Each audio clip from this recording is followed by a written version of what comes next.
All right, welcome back to another episode of the Karter Cast. I'm your host, Karter Baughan. With me, as always, Connor Sparrow. It's just us today, Connor. We're doing the NFC North, NFC South, NFC North previews. It's just us today, like I mentioned. No Dylan, no Brian, no Grant today. People are calling in sick. What are you doing? It's August. You can't call in sick. It's football season. We're only giving off so many PTO days here at the Karter Cast. You know, you run a pretty strict regime here as dictator, so we only get a certain amount of days off for this podcast. They're burning them before week one. That's a little shocking. This feels like a little NBA podcast, a little two-man here. I don't know. I kind of like it. Yeah. There's a 0% chance basketball doesn't somehow come up in this podcast. Oh yeah, it always does. Whenever there's like filler space, it's like, you know what makes a good comparison? Terrence Ross. LaMelo Ball to Kyle Trask.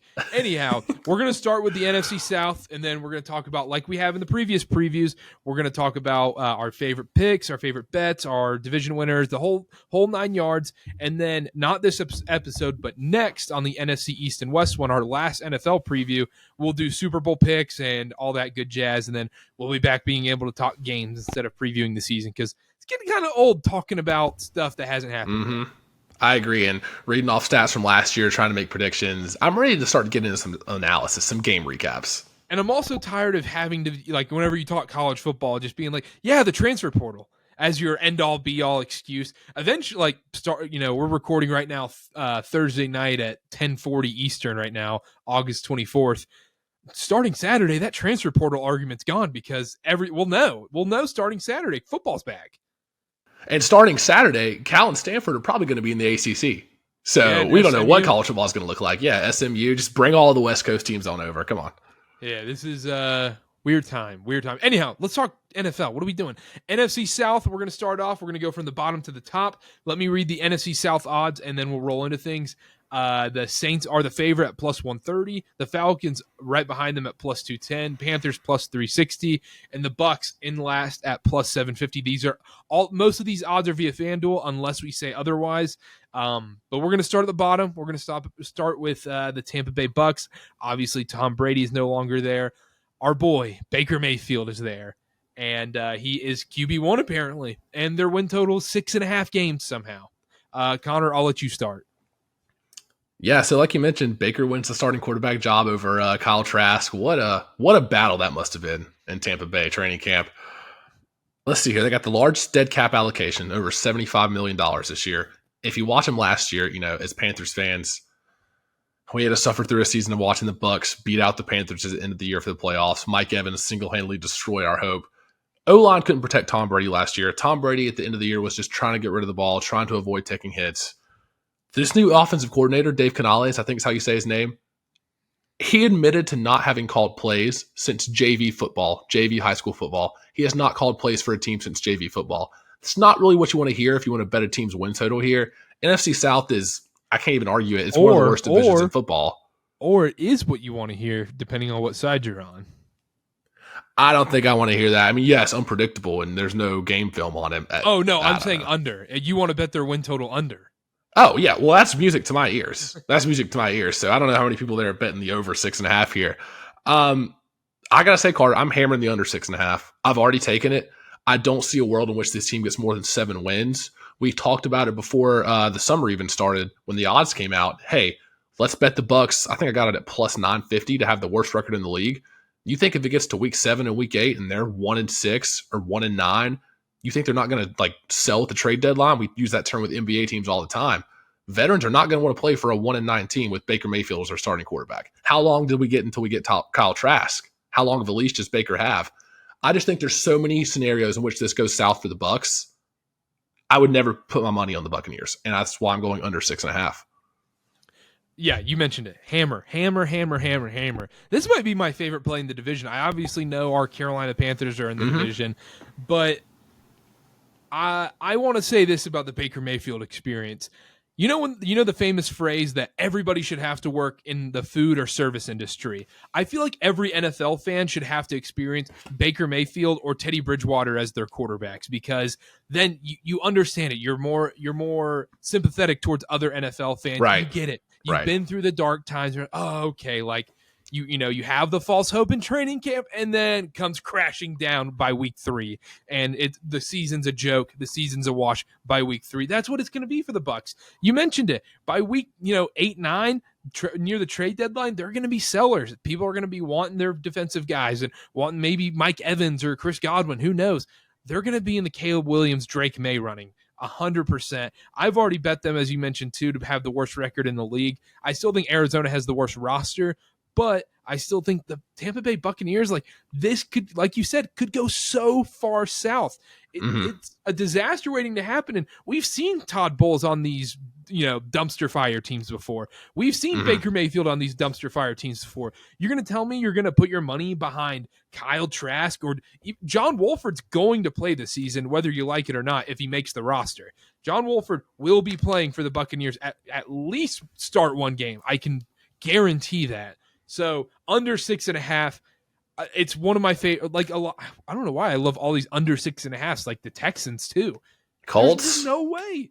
There's no way. When you close your mind and you think the 2023 Tampa Bay Buccaneers, there's not a world you think 7-10, 8-9. That's crazy for how bad this roster is. In the O-line, yes, you can say they're healthy now, but who's going to say they're going to stay healthy? Who's going to say that these receivers just played with Tom freaking Brady, the greatest quarterback, the greatest NFL player of all time, switching to Baker Mayfield?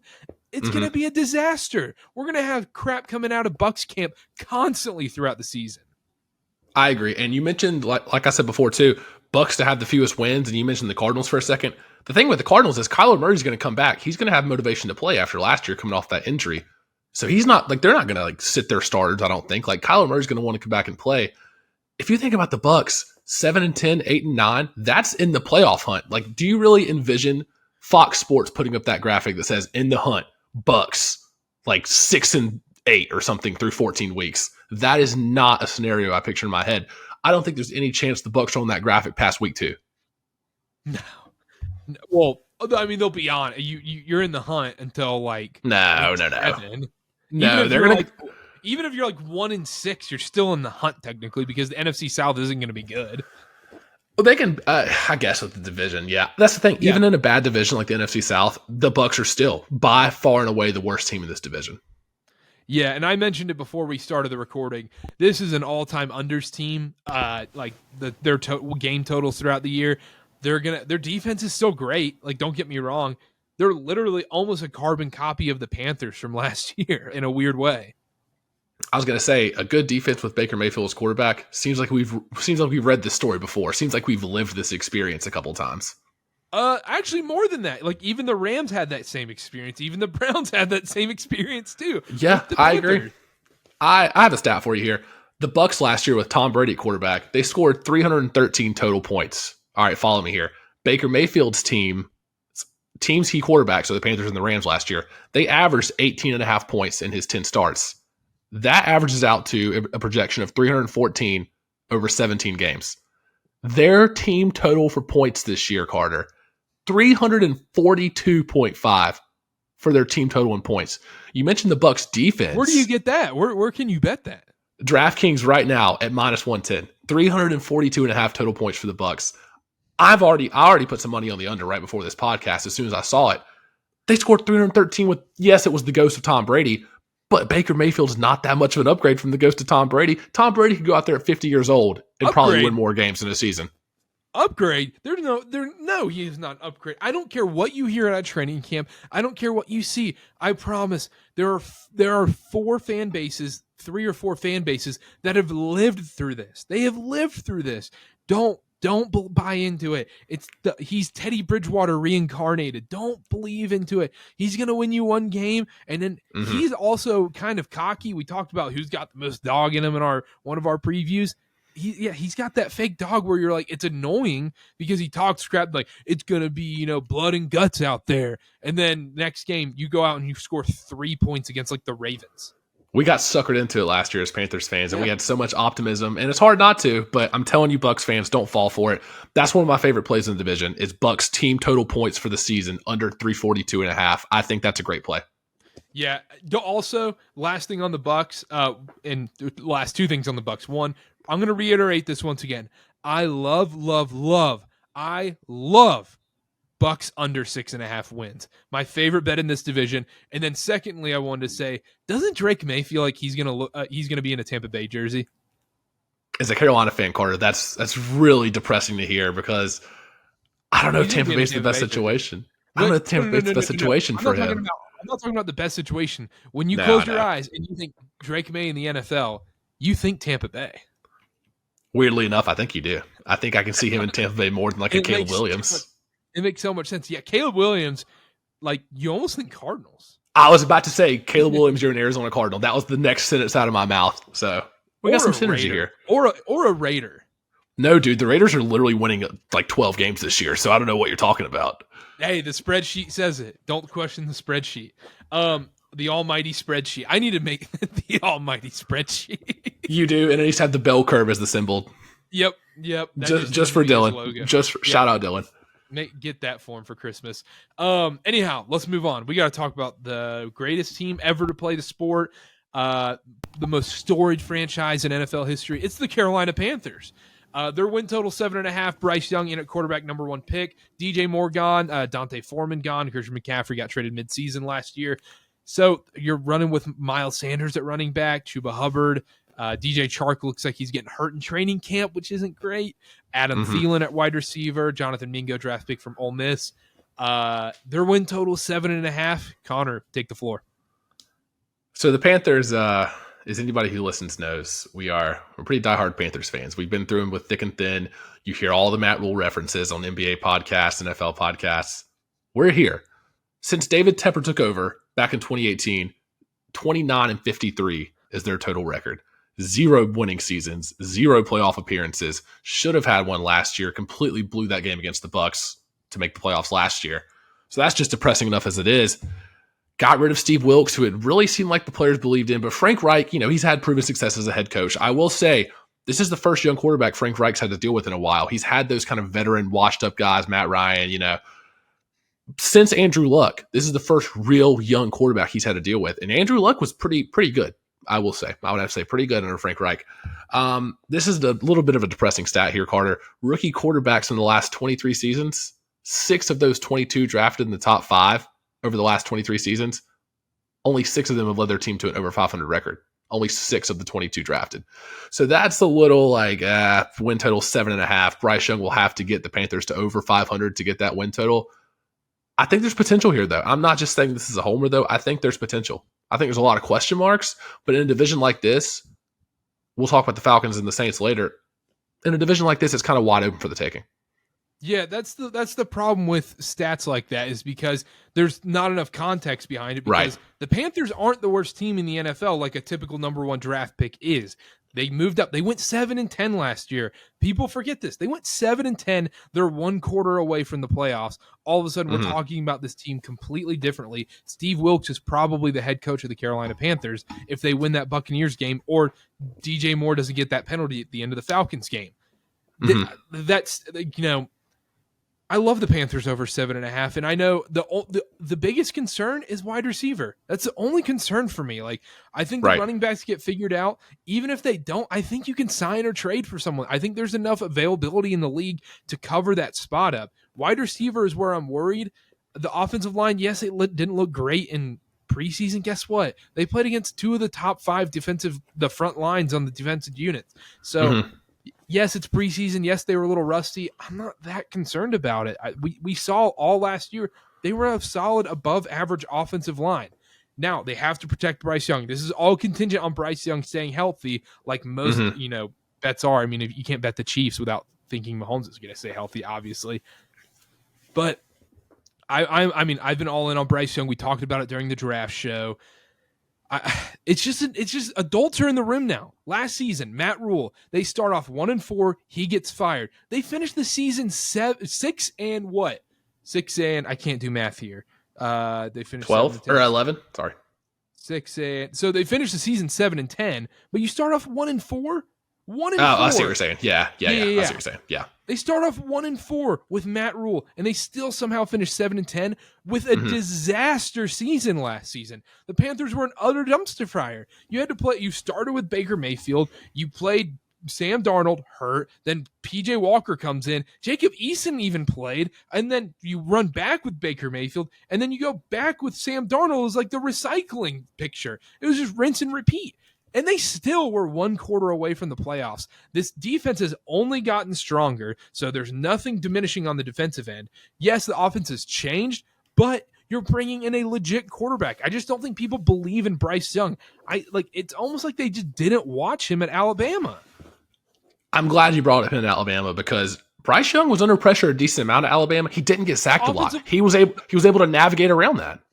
The offensive line was so bad at Alabama, and whenever, Dylan will always say this, Alabama's got 5 stars at wide receiver and offensive line. His life is so easy. It's like, it wasn't that way last year. Alabama did not have those same receivers. They didn't have a John Mechie, Henry Ruggs type player, Jamison Williams. No, they had nobodies. They had young freshman receivers clearly you could see it right in front of you.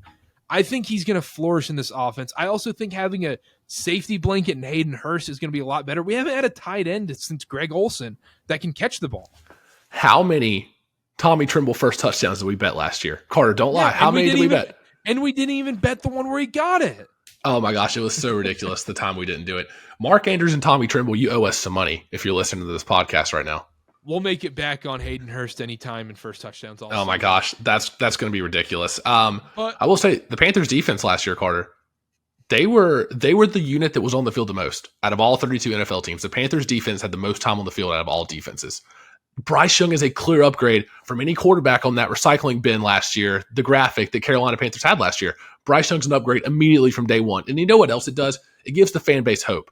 Because for the first time since Cam Newton was drafted, we have a young quarterback with a lot of hype coming in from a great college program that we think, hey, maybe you can lead us to the future. You're not a Band-Aid on a bullet hole. You're not a quick fix, duct tape, whatever, on a huge cut in the glass. You're not a temporary fix. Like Bryce Young can be the future of this franchise, and it brings the fans hope. So even if the Panthers aren't 10-7 this year, even if they're not 11-6 and win the division, there's still going to be hope. Bryce Young's going to have flashes. There's going to be games where we're like, wow, we're going to be set up for the next 5 or 6 years at minimum. And as a fan base, that excites me. That's all you want. You don't want these quick fixers like Baker, Sam Darnold, Teddy Bridgewater. That's not what you want as a fan base. I'm sorry, but it's not. You don't want a game manager to get you 6 wins. You want a future. You want a future quarterback. And I think Bryce Young has the potential to be that. I also think Bryce Young is going to be the first quarterback in Panther history where you trust him as a pocket passer. I think that's a great take. Because you never trusted Jake Delhomme. You never trusted Cam Newton throwing in the pocket. Yes, Cam Newton was awesome. Cam Newton was the best player in the league for a year. Cam Newton was unbelievable. But you didn't trust him throwing the ball. Be honest. You didn't. You did not.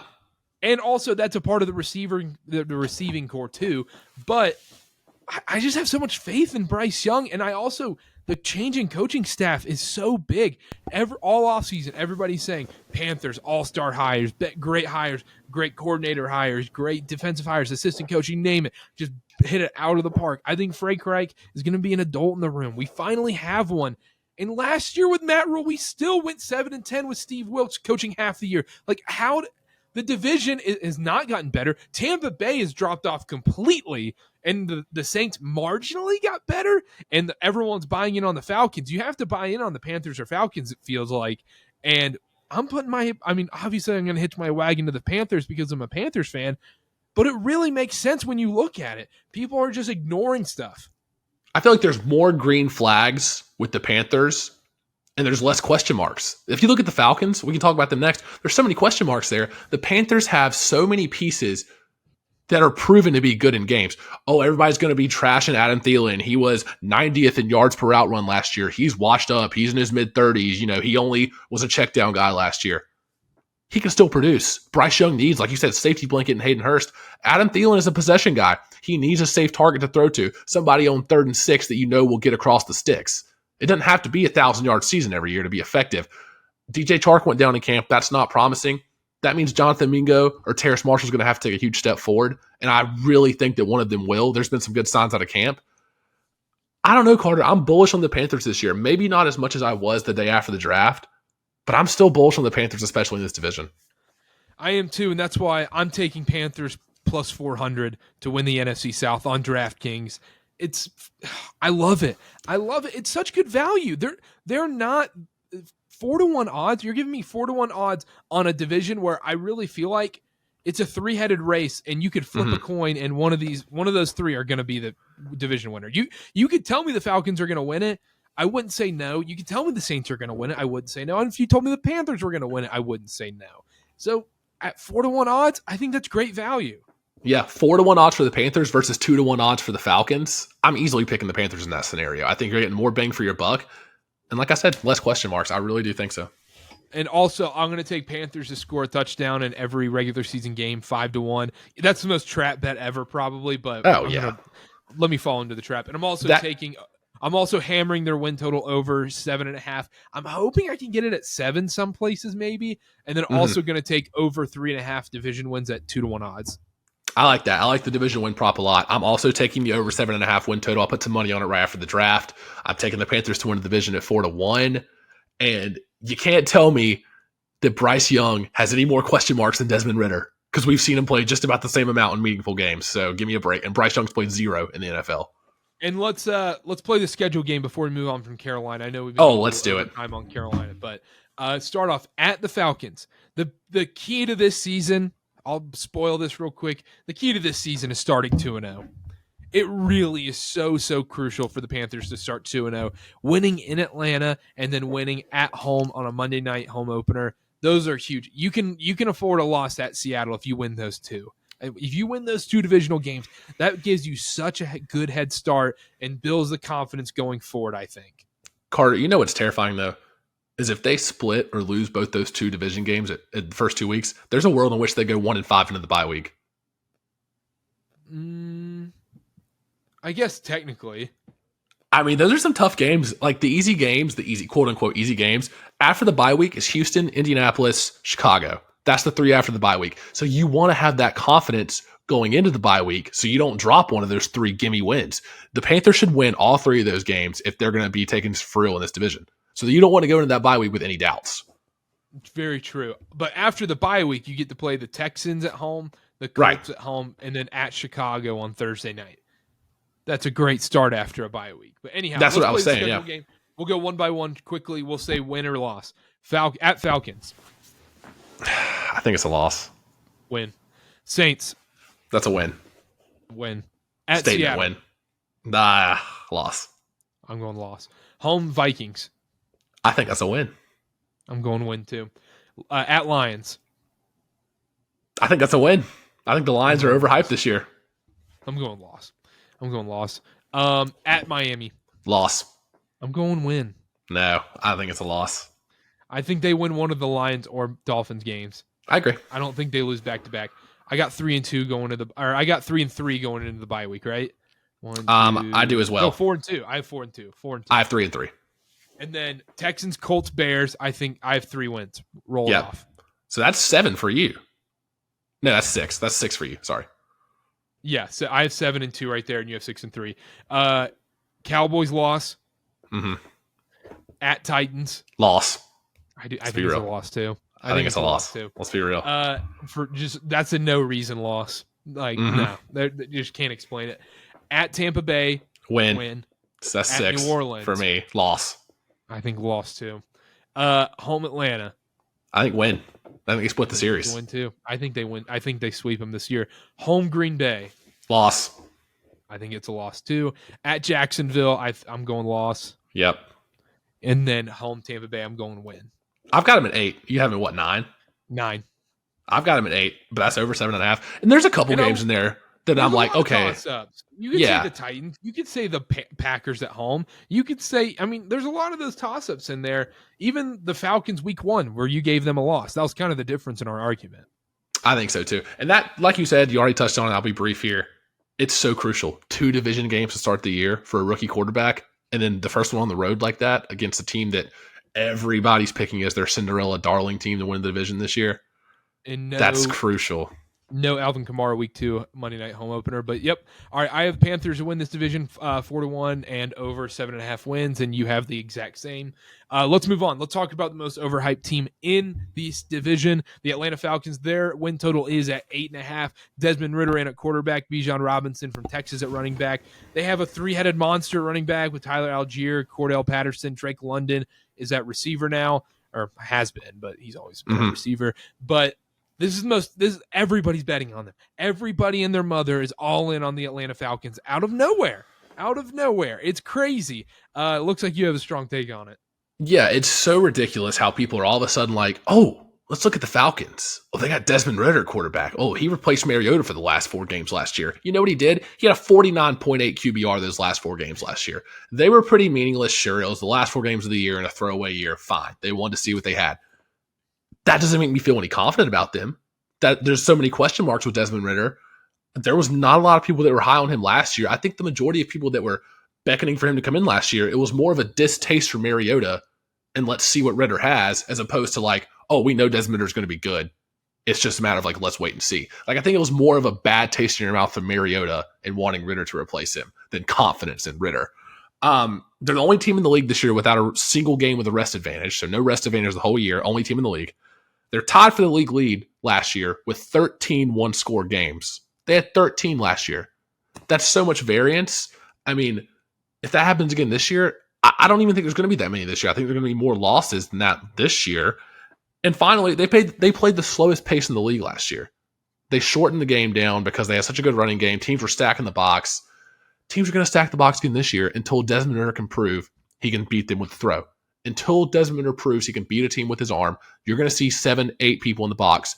Every carry for Bijan Robinson, every carry for Tyler Algier, which is a whole other problem I'll let you touch on is how are they going to split up the backfield carries? Algier had over 1,000 yards last year, 3.58 yards after contact or before contact per carry, 7th out of 60th qualifying running backs. And he's going to get bumped to the bench for a rookie Bijan Robinson, who's awesome, by the way. But how are they going to split up that backfield carry? Is it going to be, 10 touches a game each? Cordell Patterson's going to get some. There's just so many question marks. I guess it's a good problem to have. Too many guys in the running back room. But like I said, it's just another question mark for me on my list. There's a lot of question marks on this roster. I'm not all in on the defense. I don't think the defense is bad necessarily. I don't think they're awful. Not saying that, Falcons fans.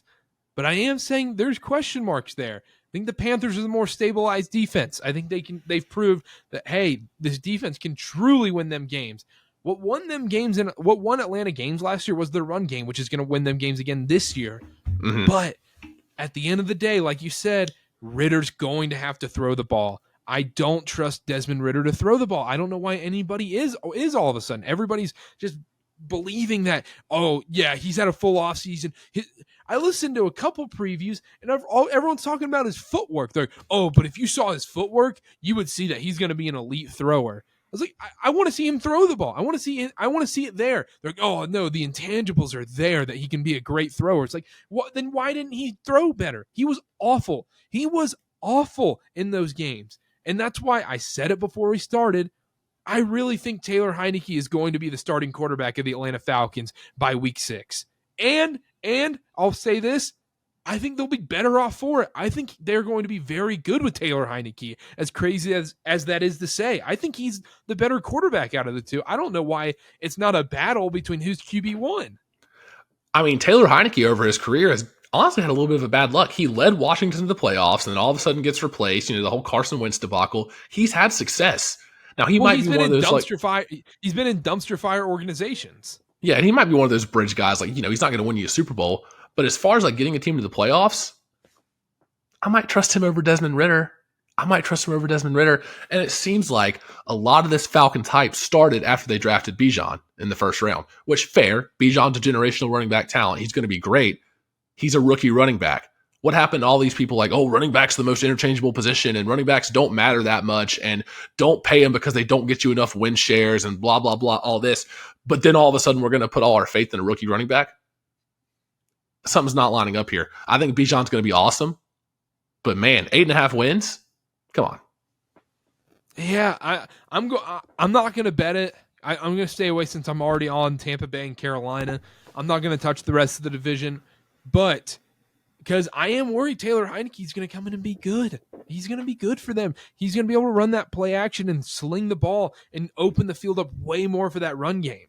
I think they're an all-time unders team too. I mean, oh my gosh. They are going to control the clock. It's going to be so boring watching the Atlanta Falcons. The other thing is why we said this on our draft show. Why would you draft Bijan Robinson? The run game was fine. The run game wasn't a concern. Obviously, Arthur Smith wants his own Derrick Henry style offense and kind of wants to replicate what he did in Tennessee with Tannehill and Derrick Henry. But guess what that got you? At best, you make the playoffs. You're not going to win a game. Even if you do win a game, you're not going to win another. You're not. I think as far as drafting Bijan goes, I guess there's a certain number of guys that when you see them and you see the talent they have, it kind of surpasses what you have on your roster. You have to, the Falcons aren't good enough, really. It's different in the NFL than the NBA, but the Falcons probably weren't good enough to draft based on need. It was more of like all right, this guy's available. If he's here, no matter what, we have to take him. And that'll probably pay off in the long run. But you're right. The run game was their strongest asset last year. So adding another piece of that is great, but you didn't improve any other areas. And I know Ritter is going to be marginally better than Mariota. I mean, Mariota was 40th out of 41 quarterbacks last year in accuracy. So Ritter's going to be a step up a little bit. But 8.5 wins, everybody's talking them to win the division. I'm not going to bet it personally, but if I had to give a pick, I'm going under 8.5. Maybe not by much, but like I said, I think the Panthers, I think the Saints are both going to finish above them in this division. And that might be a crazy take, but I do think that. I don't think it's that crazy. I mean, we saw it last year. I just don't know why we deviate from what we know. Last thing I'll touch on with the Falcons because we're running over time here. Atlanta to miss the playoffs, -128 and under 8.5. I really want to take those. Those are leans now. I may take them right before the season starts. We'll see. But let's move on. New Orleans Saints. They're the favorite in this division. They have been the most under-talked about team this offseason by a mile in any division, any team in the NFL. They are the most under-talked about team. The Saints win totals 9.5 games. The over is plus odds on almost every book. They bring in Jamal Williams at running back, and Alvin Kamara is suspended the first 3 games. Derek Carr at quarterback, obviously now. I don't know. This is the team I'm scared about. 100%. We talked about it pre-show as well. We talked about it over the last few weeks. All this Falcons hype, nobody's really looking at the Saints. As a Panthers fan, looking at this NFC South division, the Saints are the biggest threat, and that's why they're the favorites. I mean, the sports books have been looking at them. They're the favorites. Derek Carr is not a slouch. Contrary to what Dylan said about the Raiders and Jimmy G being an upgrade, Derek Carr is a pretty good quarterback. He's repeatedly had to learn new systems, had so many new offensive coordinators, so many new rotating pieces around him. New Orleans is a great place for Derek Carr. I really think he'll find some success there. Jamal Williams is a great running back. So many touchdowns the last couple of years for the Lions, even in a timeshare with DeAndre Swift. So he'll fill in nicely for Kamara. As far as Kamara goes, he's had 463 carries the last 2 years. You know how many were touchdowns? 6. That's not ideal for Alvin Kamara, but Jamal Williams is going to take some of that pressure off of him. I think they're both pretty good pass catchers. The Saints were 30th in play action rate last year, so they had a pretty vanilla offense, but really predictable. Teams were stacking the box. How many times were you watching the Saints game? And it was an Alvin Kamara toss to the right for 2 yards or -1 yard. I feel like it was so predictable on first and second down, and then Jameis was throwing a pick on third down. I mean, it was just so predictable. It seems like I think they're going to be better this year. I think Chris Olave is a stud. I think Michael Thomas, if he gets back to 65, 70% of what he was 3 years ago, which, that's a big if. But if he does, that's a win for the Saints. That's a great third receiver option right there. Like I said, Olave is going to be great. This is the team I'm the most scared about in the division. And I think they're favorites for a reason. And I think they should be getting a lot more attention than the Falcons right now. There's a lot less question marks and a lot more proven commodities on the Saints in this division. I think the biggest question mark for the Saints, obviously you can say Derek Carr, is he washed, whatever. I don't think he's washed. I really think it comes down to, is Dennis Allen a good coach? This season, we officially find out if Dennis Allen is going to have another coaching job, if he's going to have another coaching job in the NFL, because he was terrible last season, and it was obvious. So I'm not going to touch this one. I'm going to stay away from the Saints because they are the team I'm most worried about. Their total is 9.5. This is a fun one. This is like a $1 bet for fun. The Saints score a rushing touchdown in every single regular season game. I know you're like, oh, but Alvin Kamara is out. Jamal Williams is a touchdown machine. Touchdown vulture. Plus 25,000 is not Not bad odds. 25,000 or 100? No, plus 25,000. It's 250 to 1 odds for them to have a rushing touchdown in every single game. That's worth $1. That's easily worth a McDonald's ice cream cone. Oh, yeah, exactly. That's worth the cookout tray. I might put 5. That's rent. That's rent for the month. But anyhow, yeah, I just don't know with the Saints. Yeah, there's a lot. I like them, but maybe I'm buying into the media, dismissal of them. They could go 7-10, and I'd be like, "Oh yeah, the hype wasn't there for a reason." Or they could go 12-5, and I'd be like, "How do we not see this coming?" I'd be like, "How do we not see this coming?" Though. I genuinely believe their record cannot go any lower than 7-10, and cannot go any higher than like 10-7 or 11-6 at best. I think that's fair. I think they have the highest floor and the highest ceiling in the division, which isn't saying much because they're the favorites. But yeah, I have one more little bet that kind of interested me. We were pretty low on the Falcons, so on DraftKings you can bet the top 2 in the division, any order, so not in order, just the top 2 in the division. Saints Panthers is plus 215. If you're low on the Falcons like us, I don't know if I'm going to take it, but if you're that low on the Falcons, like the Panthers, I think the Saints are definitely going to be top 2. So it's plus odds. Yeah, I like that. Anything else? I hope the Panthers are good, Karter. I'm so excited, and we're gonna talk ourselves into so much. If they start off 2-0 with those 2 divisional games, we are going to talk. Looks good. We're going to talk. Looks good. We're going to talk ourselves into 2 playoff wins. Oh gosh. Oh, at least. If I don't think I need to see week 2. I think I just need to see week 1, and Bryce Young comes out there and just slings like a 40-yard touchdown to Jonathan Mingo over the shoulder catch. Mm-hmm. It's over. I mean, my thoughts. You're gonna have to put me in an insane asylum because those thoughts are gonna go crazy. I'm right on the ledge right now, and all it takes is like a little wind gust, a Bryce Young 30-yard, nice over the shoulder back fade to Jonathan Mingo or Terrace Marshall, and I'm all in. All of a sudden, I'm off the cliff again. Oh, I can't wait. We need football back, baby. All right, let's move on. Do you want to do the NFC North or take a quick break? I'm ready to roll right into it if you are. All right, let's just do it. All right, we're not taking a break. We're not doing a break. All right, let's do it. NFC North. Oh, yeah. Let's start from the bottom, go to the top. I'll read you the odds real quick.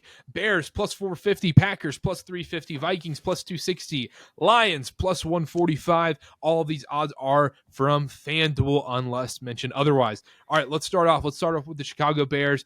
Media darlings. We talked about the Falcons getting the love. They're getting everybody's on their knees for the Falcons. Give me the Falcons. It's like times 10 with the Bears. The Bears win total 7.5. Justin Fields coming back. They obviously got DJ Moore from the Panthers in that trade. They were the worst team in football last season. They had the worst defense in football last season. Chase Claypool at wide receiver, I guess. Dante Foreman from the Panthers actually at running back there now. Let's talk about the Bears. Where are you at on them? If everybody's on their knees for the Falcons, they're bent over on the table for the Bears, and they are just ready to take it. I mean, the amount of long shot bet of the year, Justin Fields to win MVP that I've seen is shocking for a team that had 3 wins last year. Shocking. Like, do you think, even if Justin Fields has a monster year, you think they're going to get enough wins to be in the MVP conversation for him? Not a shot. They lost their final 10 games last year. They were winless in the division. DJ Moore's there now, like you mentioned. Bears fans are acting like Justin Fields is like a proven commodity. Like, oh, this is our quarterback for the next 10 years. This current management team did not draft Justin Fields. So I'm not saying he's going to be out after this year if he has a bad season. But I wouldn't be shocked if Justin Fields has another mediocre season if this Bears management team doesn't go and draft a quarterback next year or bring in a veteran guy in free agency to at least get some competition. Because Fields is not their guy. There's not originally their guy. So, I don't know. I'm not all in on Fields. Listen to this stat. He had 160 carries last year. Justin Fields did. He's 6'2", 225. Remember Cam Newton? Remember that guy? 6'5", 240? He never surpassed 140 carries in a season. So, Justin Fields running 160 times last year is unheard of. He has to grow as a passer. His value as a passer in Chicago has to increase. It's 34% below average last year as a passer. He has to be able to beat teams with his arm. Until then, he's a one-read quarterback. He's scrambling to the right. We know what he's going to do. He can't make a play. He can't throw off the run. I don't see it this year with the Bears, Karter. I'm going under 7.5. For you to tell me they have the same win total as the Panthers, come on. I might be a little biased against the Panthers, but the Bears, really? They had 3 wins last year. Come on. You know what I love is Twitter Bears fans saying how much they're so excited. We're probably going to get like a top 3 pick from Carolina now next year because Oh Carolina's my going to suck. gosh. Why? The Panthers only got better and they were 7-10. We already talked about the Panthers. We don't have to talk about. We're talking about the Bears now. Their win total's 7.5.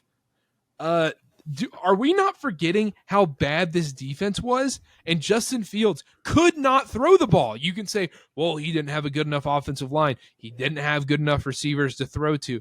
Guess what? He was so inaccurate still. He couldn't throw the ball. He's not going to be able to throw the ball enough to keep them in games. Their defense is still bad. They still have a bottom 5 defense in the NFL. Is their offensive line magically going to go from bottom 3 to top 10? Absolutely not. And yes, DJ Moore, great addition. He's going to be awesome. Yes, they have solid running backs. Yes, that's fine. Their run game's going to be fine, just like Atlanta's.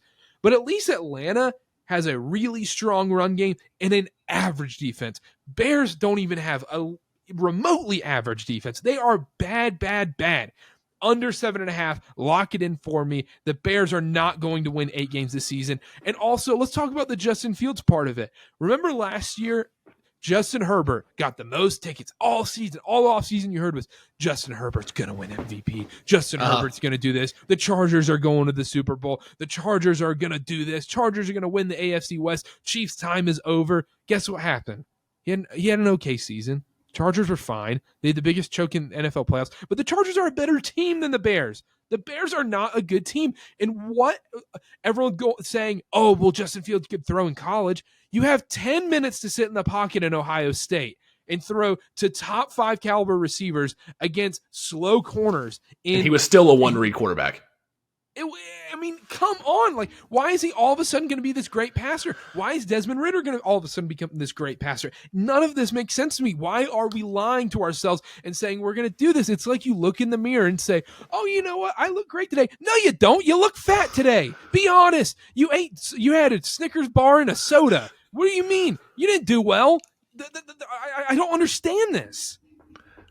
I think you're spot on here. All of a sudden in the preseason, Justin Fields throws a screen pass to Khalil Herbert and a screen pass to DJ Moore, and they take it the length of the field, and everybody's like, man, did you see Justin Fields' stat line today? He went 4 for 4 with 170 yards and 2 touchdowns in 2 drives. Yeah, I think a lot of people were playing the bit, though, with that, in their defense. I think a lot of people were playing the bit. I think there were a lot of people playing the bit. I also think there was some people that weren't playing the bit. So anybody that wasn't playing the bit, that's too many.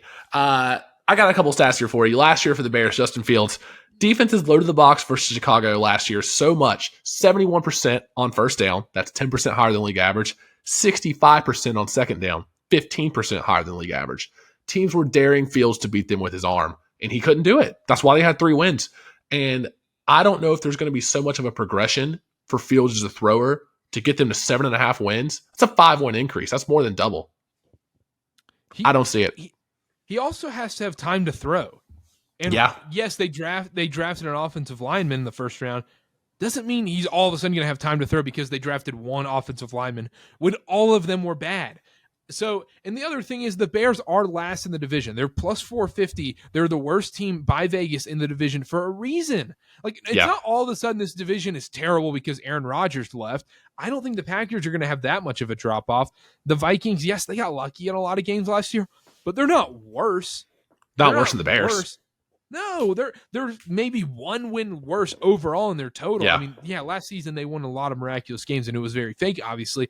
But the Lions only got better. Yes, they're another media hype team, but like all of a sudden everyone's talking about, oh, the Bears, no problem, they're going to win it. You know, they're going to win this division, no problem. It's like, no, they're the last for the reason. How often do we see the team pick to finish last, finish first in this division? Almost never.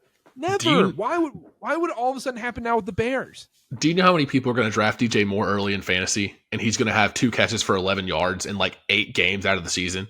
We saw it last year with Chase Claypool, and DJ Moore is better than Chase Claypool. But the fact of the matter is, Justin Fields couldn't get him the ball. And that's going to be the case this year, too. DJ Moore can run every route in the book. He can get open. He can create separation. If Fields can't put the ball in the money, he's not going to be able to produce. So you might see a lot of screens, a lot of slant passes for DJ Moore this year. But if you're a fantasy owner, I'm staying away from DJ Moore. And somebody in our league, Karter, is going to draft him just because they loved him on the Panthers. Somebody's going to draft him early, and he's going to have about 3 points in like 8 different weeks.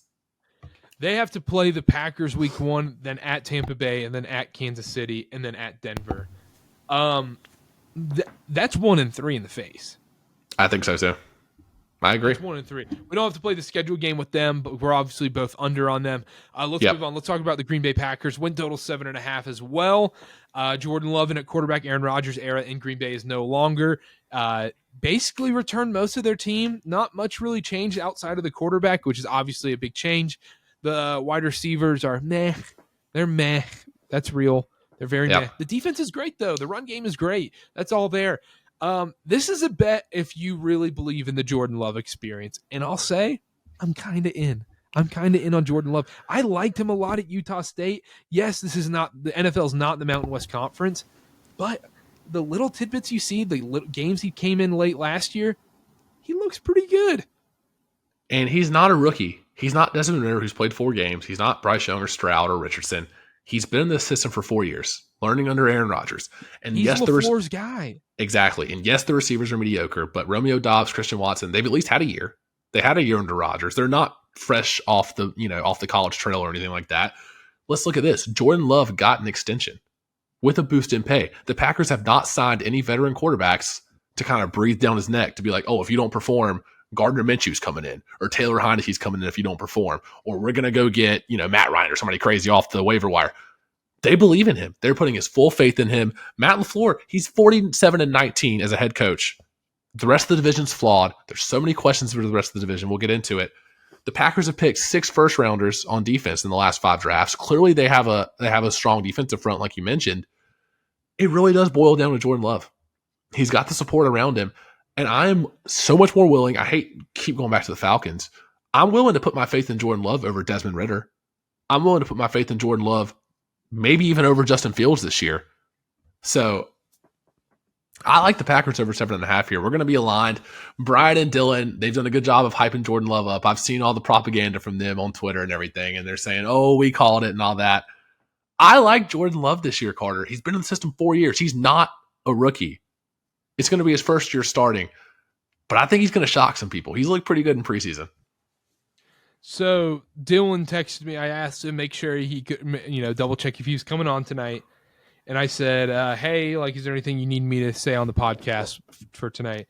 And he said, just make sure to throw in Packers to win the division for me. He's all in on the Packers.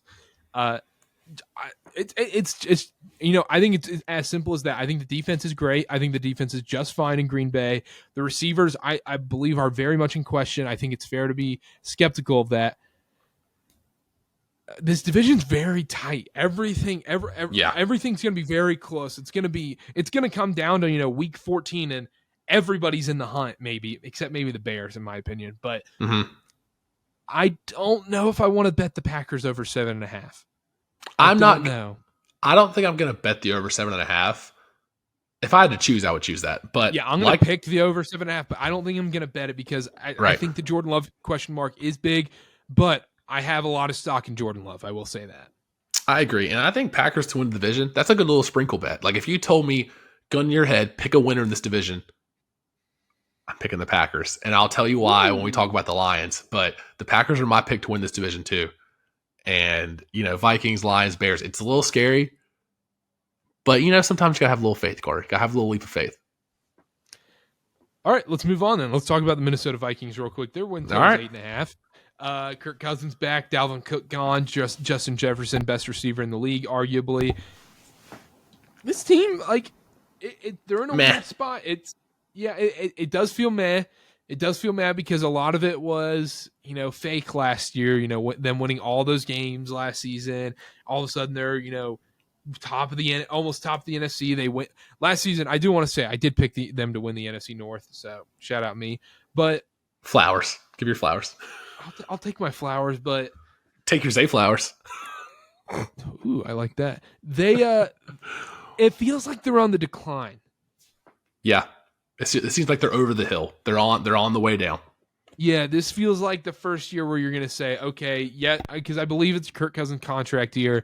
I believe this is all right. Let's kind of do you go into that next phase of your franchise now when you have a guy like a Justin Jefferson? Even Kirk Cousins isn't bad, or do you wait until it's too late? You know what this is going to remind me of, Karter? And this is off the top of my head just now. It's like those Steelers years after Big Ben kind of started declining and they kept him around. It's like, oh, but it's Big Ben. He's had all this success. But they had stud and Antonio Brown, and until he got crazy in the head. They had a young receiver, Juju. Le'Veon Bell was there for a little bit, but they started to decline. And they kept Big Ben around just because, oh, it's Big Ben. Look at all his numbers. He's had all this success. I think it's going to be a little bit like that. Like, yeah, they might get 7, 8, 9 wins. Yeah, they might make the playoffs, but they're going to get bounced in the first round. There's nothing really to get excited about if you're a Vikings fan. Let me tell you this, Karter. I don't think people listening understand how crazy, unless you watched every game last year, how crazy the Vikings season was. 11-0 last year in one-score games. 9 of the Vikings wins were games where they trailed at halftime. They were 2-0 in overtime games. They had the largest comeback in NFL history, had the healthiest offense in the league. They trailed in 10 of their 17 games going into the fourth quarter. That's unheard of. That's unheard of. And they had the season they had. I just don't see a replication of that. Dalvin Cook's gone. We're going to see Alexander Madison as a bell cow back for the first time, which he's been great in limited role. So we'll see how he is as a full-time back. Cousins has regressed the last 2 seasons. If you look at the numbers, Cousins has regressed the last 2 seasons. And last year was O'Connell's first year as a head coach. You think that gives a little bit of an advantage. Teams don't have any film on his kind of offense he runs. He kind of had the element of surprise. It wasn't anything to write home about. I know they had a successful season, but they weren't doing anything crazy. And Cousins is on the decline, like we said. I don't know, Karter. I'm not going to pick the Vikings to win the division, but I'm also staying away from the win total because they could easily go 9-8 and just be consistent.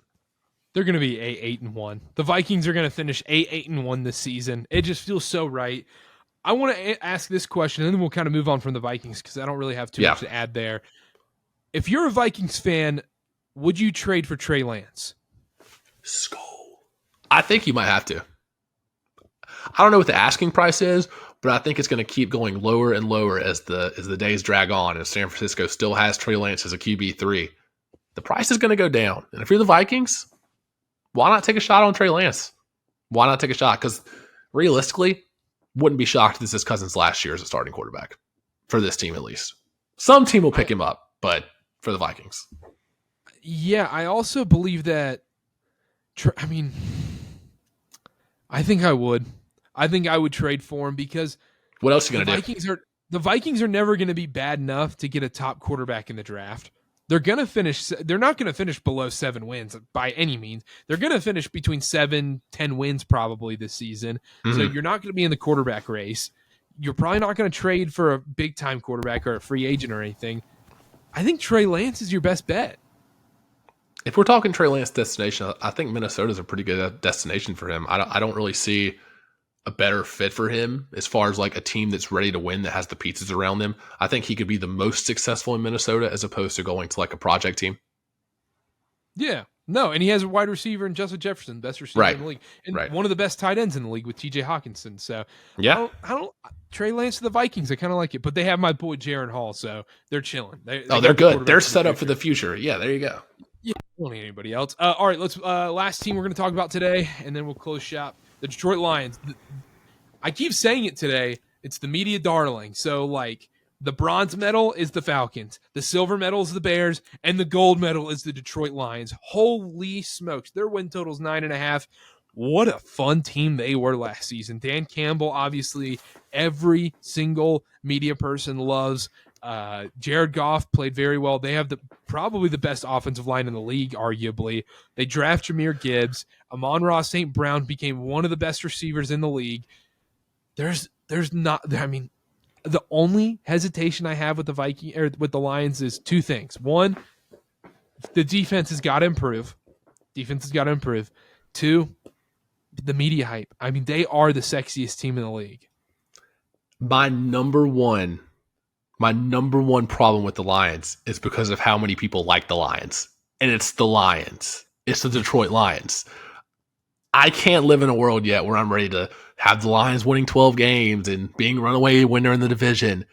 They've covered almost 70% of their regular season games over the last 2 seasons. That is crazy Super Bowl, in the NFL. Give them the Super Bowl champion. Give them the Super Bowl. That's crazy in the NFL. 70% cover rate in the last 2 years. There's got to be some regression there. So from a betting standpoint, I'm going to stay away from them for a little while at least. They were 9-1 last year when they won the turnover battle, 0-6 when they lost it. I doubt they have 10 games where they win the turnover battle again this year and go 9-1 in them. That's a pretty crazy stat. That's due for some regression. They've never won a division title. Since the 4-team divisions were introduced to the NFL, they have not won a division title. So yeah, maybe they're due, whatever. There's too much hype around them. And for that reason, I'm going under 9.5. And I don't have a crazy good analysis as to like, oh, all these stats to back it up. There's just too much hype around them. It's the Detroit Lions. They've been really good the last year. Something's got to give. Something has to give. Jared Goff had 24 turnover-worthy plays last year. Only had 7 picks. They're facing a tougher schedule of defenses this year. I do think David Montgomery is going to be sneaky good. I have a good prop bet. I bet him to lead the NFL in rushing touchdowns at plus 2,500. It's worth $10. Great offensive line. Jahmyr Gibbs is not going to be the goal line back. The Lions are going to push the pace, push the ball down the field. We saw their offense last year, pretty electric. Jamal Williams vultured so many touchdowns last year. David Montgomery is going to get those goal line carries. So plus 2,500 to lead the league in touchdowns. There's going to be a lot of committee backfields in the NFL this year. And this is one that I think Montgomery's going to get the bulk of the goal line carries. So that's my prop bet. But yeah, under 9.5 for the Lions. Sorry. I can't believe you said under 9.5. So you're actually betting under 9.5. I'm going to sprinkle it just because there's too much hype around them. There's way too much hype around them. And I might lose, and that's fine. I'm not going to put a bunch of money on it. It's not even close to my most confident play, but I just think there's too much. I think this is the biggest stay away win total in the NFL.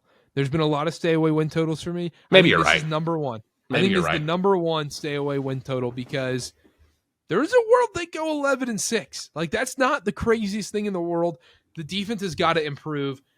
I did want to ask this, though. Week 1, they play Kansas City in the Thursday night NFL opener. There's +7 on a lot of books, +6.5. Over under is 54.5. That seems like the biggest trap bet is Lions +7. Everybody is going to be on Lions +7. It seems like the biggest trap bet. I know we're not doing a Week 1 preview, but it seems too easy. I think there might be a little Chiefs first half play for me. Yeah. We'll see. Yeah. We'll wait till we get closer to Thursday, but I don't know, man. Maybe you're right. Maybe I won't bet the under 9.5. I was trying to be different and fade the media and fade the public. I think the way I'm going to do that is just to not bet the Lions. I think you're right. But if I had to pick, I would give the pick of under 9.5. Yeah, I don't disagree with. Look, like I said, with a lot of these teams, you told me the Lions, have a disaster season for some reason. It wouldn't surprise me either. I mean, but I think this Jahmyr Gibbs pickup, yes, people are trashing it. He's going to be electric to watch on NFL Sundays. I mean, he's going to, like I said with Zay Flowers, once again, he's going to win people fantasy games. He's going to get overdrafted in fantasy leagues because he's going to have a lot of 28-point weeks and a lot of 3-point weeks. Mm-hmm. But he's going to be able to change games on a dime. Look, it's hard not to go with the Lions. My cool pick is Packers +350 to win the division. I'm picking the Lions, though, and I don't feel great about it because they're the Lions. I'm actually going to pick the Packers to win the division, and I'm going to put a little money on that. This is my long shot divisional bet. This might be a lazy comparison, but if you look at Gibbs and David Montgomery, it's pretty much like DeAndre Swift and Jamal Williams, and Jamal Williams led the league in rushing touchdowns. I think a way upgraded version.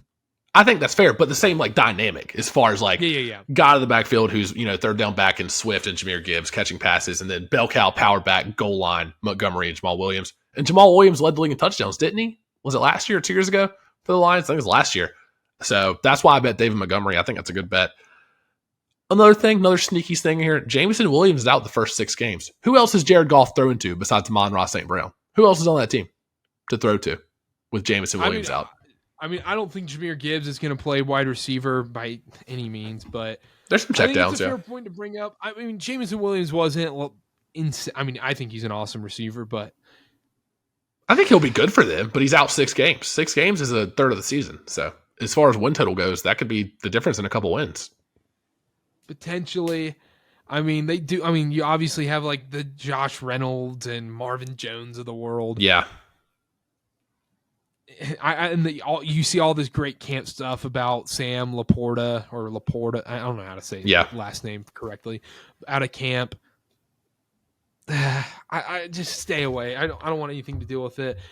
Teddy Bridgewater's there though, so they maybe I think Super Bowl champs. Is that Teddy Bridgewater or is that Tyler Hansbrough with wearing number 50 in a light blue jersey? I couldn't tell.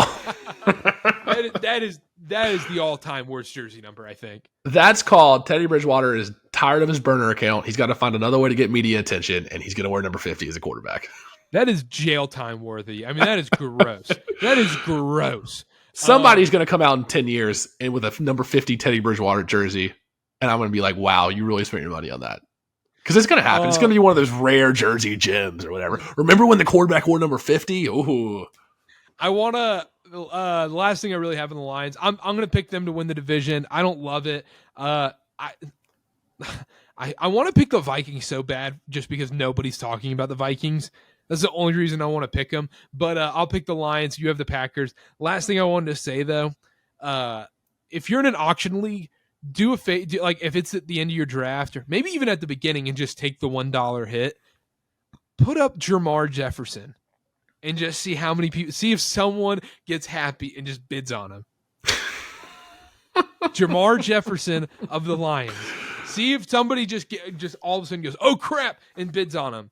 The wide receiver from Oregon State. Yeah. They just see Jay Jefferson. They just see either Jay Jefferson and they're just like Jamar. They were like, wait, Justin Jefferson. Holy, and they just start clicking. They start spazzing out a little bit. That's funny. So anyhow, you got some people like that in your league for sure. Yeah, everybody does. All right, anyhow, that'll do it from us. Anything else? No, I'm ready for football. These division previews have been fun, but I'm ready to start talking some real games. I want to see football on my TV. I want to see real football on my TV. Anyhow, that'll do it from us. Make sure to subscribe. Follow us on Twitter at Karter_Sparrow, at KarterB8, at KarterCast on everything. Subscribe to the YouTube. Subscribe wherever you're listening. Spotify, Apple, Amazon Podcast, Google Play, wherever you're listening. Hit the subscribe button. We'll be back next week. We are going to have we'll be back actually Thursday, the way this is coming out. So our next episode is not going to be the NFC East-West. It's actually going to be a college football week 1 preview. It's going to be a very, very brief one. It's going to be like a 20-minute episode, 25-minute episode. We're going to sneak one in there. We got to talk college football right before. Got to get our takes in. That'll be out Thursday morning, right before those Thursday night games on August 31st. And then the NFC East and West preview will be out Labor Day morning. So that'll be out Monday morning. We're going to be on a Monday, Thursday schedule all fall. Can't wait. A lot of good stuff. Connor, anything else before we close shop? Thanks for listening, and strap in for a wild, wild ride with KarterCast podcast parlays. Yeah, the podcast parlays are back. We are back, and we're going to be profitable. It's a KarterCast guarantee that we'll be profitable. We are recording right now, Thursday, August 24th. We have not posted if you're listening right now, you obviously know if the podcast parlay hit or not, but we're posting it tomorrow on Friday. I like it. It's a gross parlay because it's week 0. There's only so many games. Yeah, there's only so many games, but I feel good. You have to do it. It's week 0. You have to. Oh, yeah. Anyhow, all right, that'll do it from us. Thank you so much for listening. We'll see y'all next time. Bye-bye.